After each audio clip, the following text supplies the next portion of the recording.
India's Operation Sindoor, assertive counterterrorism or escalatory gamble. On May 7, 2025, India launched a wave of airstrikes across the line of control into Pakistani territory. It was one of the boldest moves in recent years, the stated goal to destroy terrorist infrastructure. But behind that response lies a deeper shift in India's security doctrine and growing regional consequences. Let's unpack what really happened and why it matters far beyond South Asia. Operation Sindoor was launched just 2 weeks after a suicide bombing in Indian-administered Kashmir killed 26 civilians, most of them Hindu pilgrims. India blamed the attack on two Pakistani-based groups, Jaish-e-Mohammed and Lashkar-e-Taiba, both long accused of cross-border violence. In response, Indian fighter jets struck targets in Bahawalpur and Muzaffarabad, areas under Pakistani control. The Indian government described the strike as non-military and preemptive, aimed at neutralizing active terror camps. But the strike also killed 26 Pakistani civilians, including women and children. Several mosques were damaged and panic spread across border towns. Pakistan condemned the operation, calling it a violation of sovereignty, and fired back with artillery across the line of control.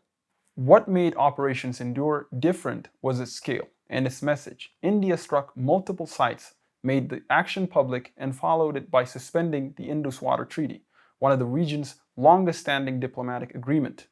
This wasn't just a military operation, it was a signal that India is willing to escalate militarily, diplomatically, and economically if provoked by terrorism. Washington urged restraints but didn't explicitly condemn India's action. China warned that unilateral strikes set a dangerous precedent. Russia called for calm, and Israel quietly expressed support for India's right to defend itself. At the center of disagreement is a familiar dilemma. Does a nation have the right to cross borders to prevent terrorism, or does that right end where another country's sovereignty begins? There were the 2016 surgical strikes after Uri, the 2019 airstrike in Balakot after Pulwama, but Operation Sindoor goes further. More targets, faster execution, and more public messaging. Many now see this as the start of a formalized doctrine where India responds to terrorism with a decisive cross-border retaliation. Supporters call it necessary. Critics warn it's risky, especially in the region where both countries hold nuclear weapons.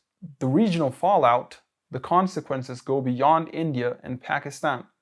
Kashmir is once again on edge. Locals fear renewed crackdowns, military patrols, and curfews. Pakistan is considering countermeasures, including deepening ties with China, and neighboring countries like Iran and Turkey have begun calling for regional mediation. If tensions continue, experts warn potential refugee flows toward Afghanistan, Bangladesh, and beyond.